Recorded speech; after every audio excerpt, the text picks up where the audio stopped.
اعوذ باللہ من الشیطان الرجیم، بسم اللہ الرحمن الرحیم۔ حیات سرور کائنات محمد صلی اللہ علیہ وآلہ وسلم۔ باب نمبر 18، قریش کا اقدام۔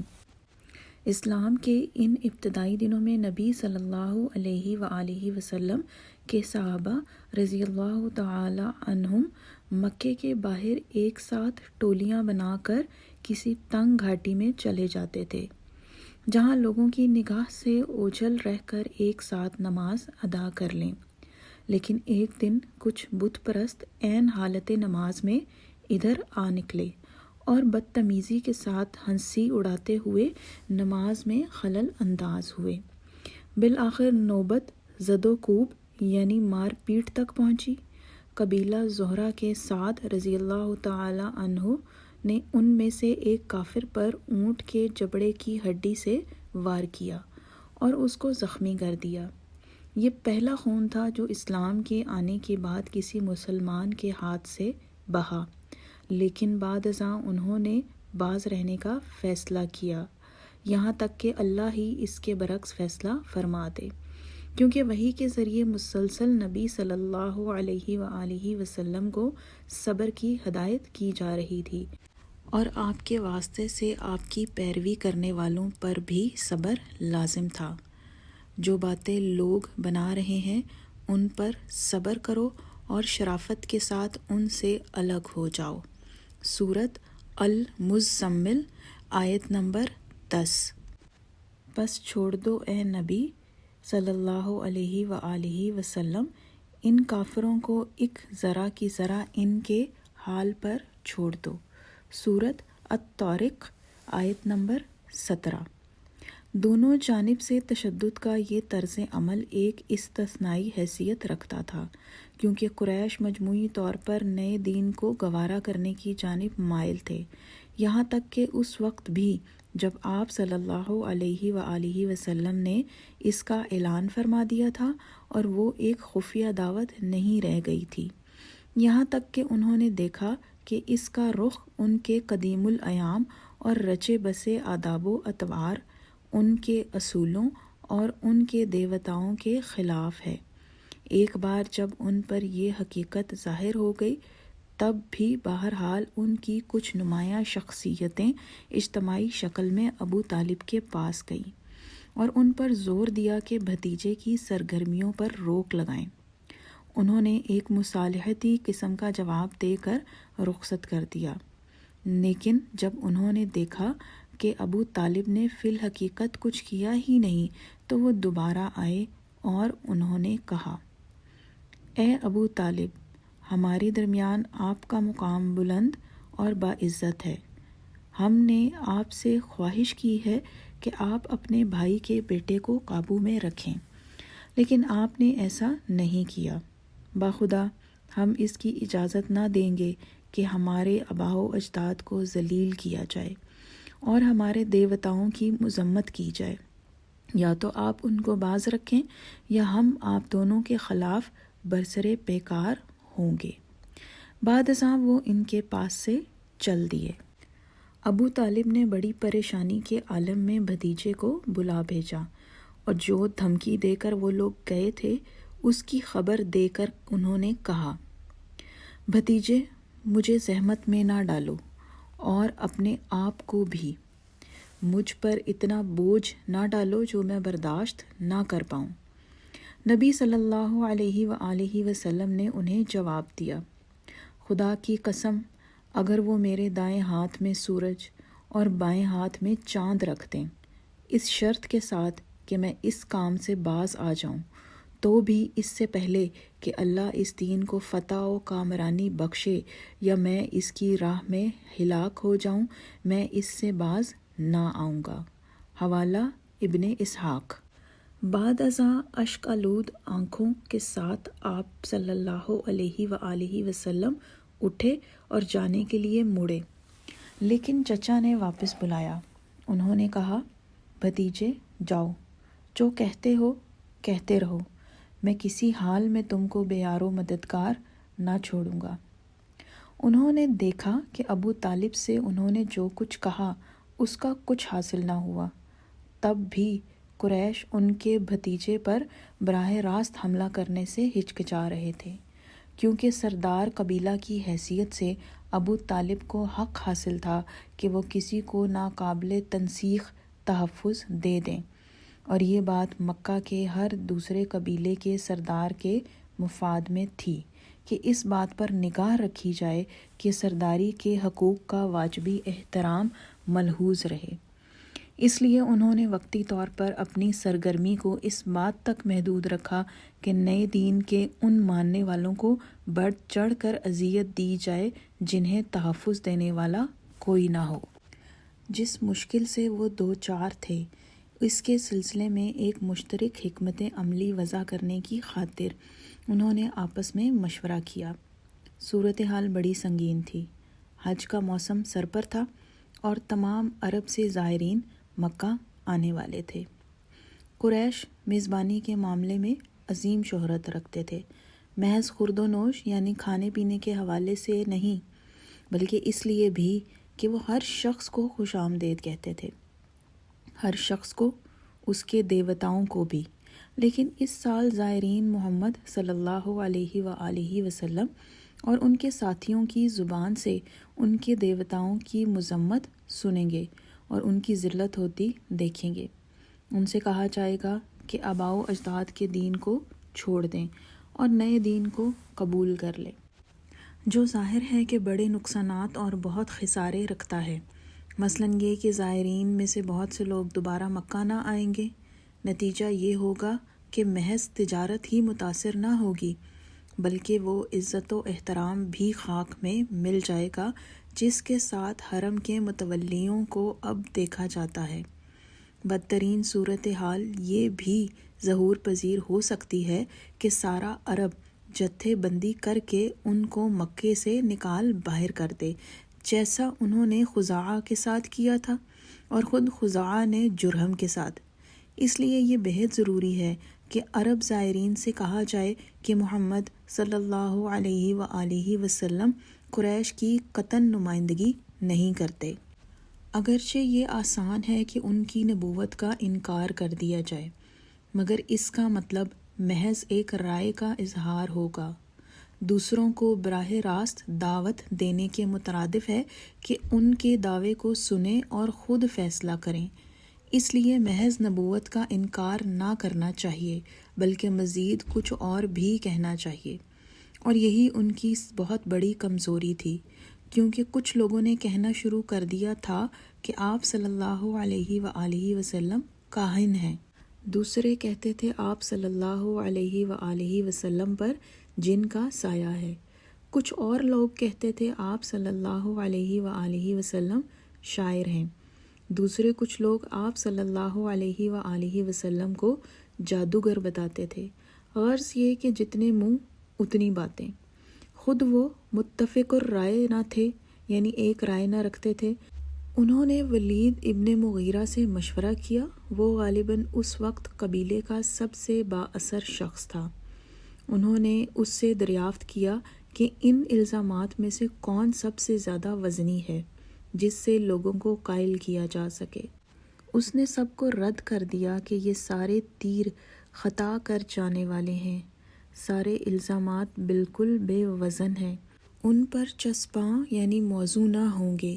لیکن دوبارہ غور کرنے کے بعد اس نے فیصلہ کیا کہ شخص مذکور یعنی نبی صلی اللہ علیہ وآلہ وسلم اگرچہ جادوگر یقیناً نہیں ہے، لیکن ایک بات اس میں اور جادوگروں میں مشترک ہے، اس میں یہ طاقت ہے کہ کسی کو باپ سے چھڑا دے، بھائی سے برگشتہ یعنی باغی کر دے، بیوی سے بے تعلق کر دے، یا عمومی طور پر پورے خاندان سے ترک تعلقات پر آمادہ کر دے۔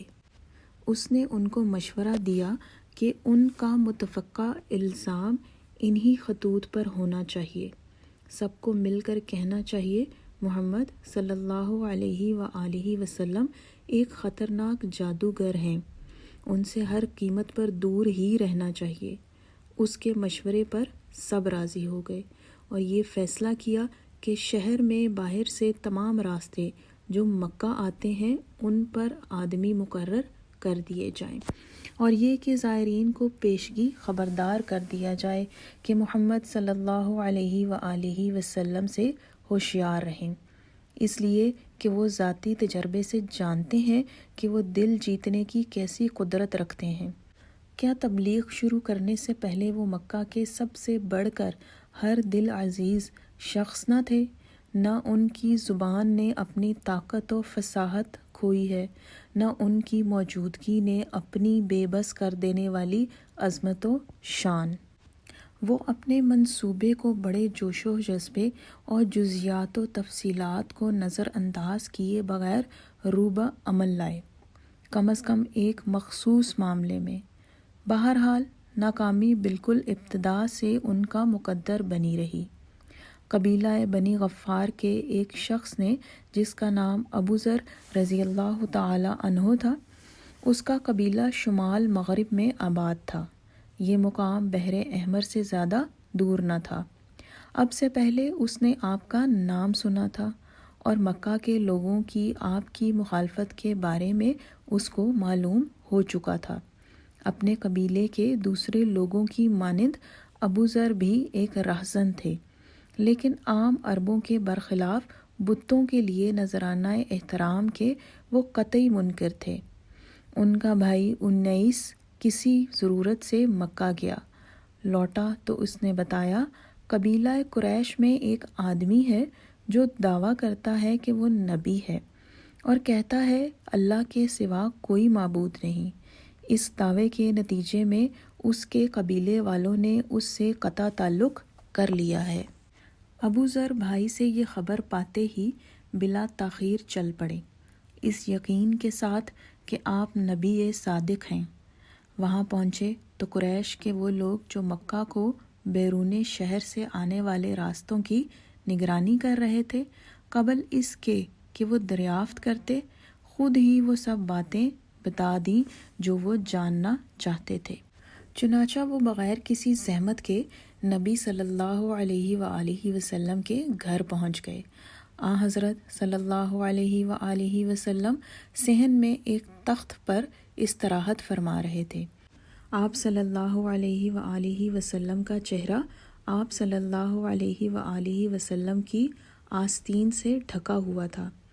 ابو ذر رضی اللہ تعالی عنہ نے آپ صلی اللہ علیہ وآلہ وسلم کو جگایا اور سلام کیا۔ وعلیکم السلام۔ نبی صلی اللہ علیہ وآلہ وسلم نے فرمایا۔ بدوی نے کہا، آپ صلی اللہ علیہ وآلہ وسلم جو کچھ لوگوں سے کہتے ہیں اس کو ذرا اچھی آواز اور انداز میں مجھے سنائیے۔ نبی صلی اللہ علیہ وآلہ وسلم نے جواب دیا، میں شاعر نہیں، میں جو زبان سے ادا کرتا ہوں وہ قرآن ہے، اور قرآن میرا کلام نہیں، اللہ کا کلام ہے۔ ابو ذر رضی اللہ تعالی عنہ نے کہا، مجھے سنائیے۔ آپ صلی اللہ علیہ وآلہ وسلم نے ایک سورت کی تلاوت ان کے سامنے کی۔ اس پر ابو ذر رضی اللہ تعالی عنہ نے کہا، میں گواہی دیتا ہوں کہ اللہ کے سوا کوئی معبود نہیں، اور محمد صلی اللہ علیہ وآلہ وسلم اللہ کے رسول ہیں۔ نبی صلی اللہ علیہ وآلہ وسلم نے دریافت فرمایا، کس قبیلے کے ہو؟ اور ابو ذر رضی اللہ تعالی عنہ کے جواب پر آپ صلی اللہ علیہ وآلہ وسلم نے ان کو اوپر سے نیچے تک حیرت سے دیکھا اور فرمایا، بالیقین اللہ جس کو چاہتا ہے ہدایت دیتا ہے۔ حوالہ ابن سعد۔ سب جانتے تھے کہ قبیلہ بنی غفار کے بیشتر افراد راہزن یعنی ڈاکو ہیں۔ ان کو اسلام کی تعلیم دے کر آپ صلی اللہ علیہ وآلہ وسلم نے ان کو ہدایت کی کہ اپنے قبیلے میں واپس جائیں اور آپ صلی اللہ علیہ وآلہ وسلم کے احکام کا انتظار کریں۔ چنانچہ وہ بنی غفار میں واپس چلے گئے۔ ان کے ذریعے اس قبیلے کے بہت سے افراد داخل اسلام ہوئے۔ اس دوران میں انہوں نے راہزنی کا اپنا پیشہ جاری رکھا۔ خصوصی توجہ قریش کے قافلوں پر تھی، لیکن جب وہ کسی قافلے کو لوٹتے تو ساتھ ہی یہ پیشکش بھی کرتے کہ اگر وہ لوگ توحید و رسالت محمدی صلی اللہ علیہ وآلہ وسلم کی شہادت دیں تو جو کچھ انہوں نے لوٹا ہے واپس کر دیں گے۔ نبی صلی اللہ علیہ وآلہ وسلم سے ایک دوسرے شخص کا سامنا ہوا اور اسلام قبیلہ بنی دوس میں پہنچ گیا۔ یہ لوگ بھی مغرب کے ایک دور دراز قبیلہ سے تعلق رکھتے تھے۔ اس قبیلے کے ایک شخص طفیل رضی اللہ تعالی عنہ نے بعد میں بتایا کہ کس طرح جب وہ مکہ پہنچا تو اس کو جادوگر محمد صلی اللہ علیہ وآلہ وسلم سے بات کرنے یہاں تک کہ ان کی بات سننے سے بھی خبردار کیا گیا، مبادا کہ وہ اپنے قبیلے سے کٹ کر رہ جائے۔ طفیل ایک شاعر تھا، اپنے قبیلے میں اس کی بڑی عزت تھی، اس لیے قریش نے اس کو خبردار کرنے میں بہت زور لگایا۔ انہوں نے اس کو سحر زدہ ہونے سے اتنا خوف زدہ کر دیا کہ حرم میں داخل ہونے سے پہلے ہی اس نے کانوں میں روئی ٹھونس لی۔ نبی صلی اللہ علیہ وآلہ وسلم وہاں تشریف فرما تھے، جیسا کہ آپ صلی اللہ علیہ وآلہ وسلم کا معمول تھا۔ یمنی گوشے اور حجر اسود کے درمیان یروشلم کی جانب آپ کا رخ تھا۔ کعبے کی جنوب مشرقی دیوار بالکل آپ صلی اللہ علیہ وآلہ وسلم کے سامنے تھی۔ آپ صلی اللہ علیہ وآلہ وسلم قرآن پاک کی آیات کی تلاوت ہلکی آواز میں کر رہے تھے، پھر بھی کچھ آیات اس کے کانوں میں پہنچ ہی گئیں۔ اس نے کہا، کانوں میں روئی ٹھونسنے کے باوجود کچھ آیتوں کی بھنک خدا نے میرے کانوں تک پہنچا ہی دی۔ وہ حسین اور پر تاثیر الفاظ۔ میں نے دل میں کہا، میں صاحب بصیرت انسان ہوں، ایک شاعر ہوں، یہ بھی نہیں کہ میں نیک و بد کی تمیز نہ رکھتا ہوں، تو پھر یہ شخص جو کہہ رہا ہے اس کو میں کیوں نہ سنوں؟ اگر بات معقول ہوئی تو میں قبول کر لوں گا، اور اگر نامعقول ہوئی تو رد کر دوں گا۔ میں اتنی دیر رکا رہا کہ نبی صلی اللہ علیہ وآلہ وسلم وہاں سے چلے گئے۔ میں ان کے پیچھے پیچھے چل دیا۔ وہ اپنے گھر میں داخل ہوئے، میں بھی ان کے پیچھے داخل ہو گیا، اور میں نے کہا، اے محمد صلی اللہ علیہ وآلہ وسلم، تمہارے لوگوں نے طرح طرح کی باتیں مجھ سے بتائیں۔ انہوں نے مجھے تم سے ایسا خائف کر دیا تھا کہ میں نے اپنے کانوں میں روئی ٹھونس لی، مبادا میں تمہاری بات سن لوں، مگر اللہ کو یہ منظور نہ ہوا، اس نے تمہاری بات سنوا ہی دی۔ اب تم ہی بتلاؤ، سچ مچ تم ہو کیا؟ نبی صلی اللہ علیہ وآلہ وسلم نے اس کو اسلام کا مطلب سمجھایا، قرآن کی تلاوت کی، اور طفیل رضی اللہ تعالی عنہ نے اسلام قبول کر لیا۔ بعد ازاں وہ اپنے قبیلے میں واپس گئے، اس عزم کے ساتھ کہ وہ قبیلے کے لوگوں کو اسلام کی دعوت دے کر داخل اسلام کر لیں گے۔ ان کے والد اور ان کی اہلیہ نے اسلام لانے میں ان کی تقلید کی، لیکن قبیلہ دوس کے باقی سب لوگ اسلام نہ لائے۔ وہ بہت مایوس اور غضبناک مکہ واپس ہوئے۔ رسول صلی اللہ علیہ وآلہ وسلم کی خدمت میں یہ درخواست لے کر کہ آپ صلی اللہ علیہ وآلہ وسلم ان لوگوں کے حق میں بد دعا فرمائیں، تاہم نبی صلی اللہ علیہ وآلہ وسلم نے ان کی خواہش کے برخلاف ان کے قبیلے کے باقی لوگوں کے حق میں ہدایت کی دعا فرمائی، اور طفیل رضی اللہ تعالی عنہ سے کہا، اپنے لوگوں میں واپس جاؤ، انہیں پھر اسلام کی دعوت دو اور ان سے نرمی کے ساتھ پیش آؤ۔ حوالہ ابن اسحاق۔ انہوں نے ان ہدایات کی لفظ بلفظ پابندی کی، اور وقت گزرنے کے ساتھ ساتھ قبیلہ دوس کے بیش از بیش یعنی بہت زیادہ افراد داخل اسلام ہوتے گئے۔ نبی صلی اللہ علیہ وآلہ وسلم سے ملاقات کرنے سے پہلے طفیل رضی اللہ تعالی عنہ آپ صلی اللہ علیہ وآلہ وسلم کے دشمنوں سے ہی ملے تھے، لیکن دوسرے زائرین دشمنوں کے علاوہ آپ صلی اللہ علیہ وآلہ وسلم کی پیروی کرنے والوں سے بھی ملے تھے، جنہوں نے اس داستان سے مختلف داستان بیان کی جو آپ صلی اللہ علیہ وآلہ وسلم کے دشمنوں نے سنائی تھی، اور ہر شخص نے اپنی اپنی صلاحیت کے مطابق اس بات کا یقین کر لیا جو خود اس کی فطرت سے ہم آہنگ تھی۔ نتیجہ یہ ہوا کہ نئے دین کا اچھا یا برا چرچا پورے عرب میں ہو گیا، لیکن کہیں بھی اس کا ذکر اتنا نہ تھا جتنا یثرب میں۔